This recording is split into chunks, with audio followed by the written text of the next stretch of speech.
ఎదుటి వాళ్ళ ఏడుపు ఇంటికి ఇంట్లో ఉన్న సభ్యుల మీద ఎక్కువగా ఉన్నా, శత్రు బాధలున్నా, కనుదిష్టున్నా ఇవన్నీ పోవాలంటే కార్తీక మాసం ఆదివారంతో కూడిన అమావాస్య రోజు ఇంటి సింహద్వారానికి ఒక మూట తగిలించాలి. ఆ మూట ఏంటంటే ఒక ఎర్రటి వస్త్రం తీసుకోండి. ఆ ఎర్రటి వస్త్రంలో పీచు తీయనటువంటి ఒక కొబ్బరికాయ ఉంచండి. కొబ్బరికాయ పీచు తీయకుండా ఉంచాలి.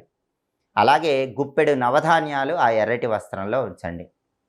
అదేవిధంగా ఒక ఇనుప మేకు ఉంచండి. కొద్దిగా పసుపు, కొంచెం కుంకుమ వేయండి. వక్క కాయలని ఉంటాయి. 11 వక్క కాయలు వేయండి. 11 మిరియాలు వేయండి. పచ్చకర్పూరం కొద్దిగా ఆ ఎర్రటి వస్త్రంలో ఉంచండి. ఇవన్నీ కూడా ఉంచిన తర్వాత ఆ వస్త్రాన్ని మూట కట్టి ఆ మూటని ఇంటి గుమ్మం ముందు వేలాడదీయండి. మళ్ళీ వచ్చే అమావాస్య వరకు ఆ మూట అలాగే ఉండేలాగా చూసుకోండి. ఇంటి సింహద్వారం పైభాగంలో కార్తీక మాసం ఆదివారంతో కూడిన అమావాస్య ఈ మూట వేలాడదీస్తే అద్భుతమైన ప్రయోజనాలు కలుగుతాయి.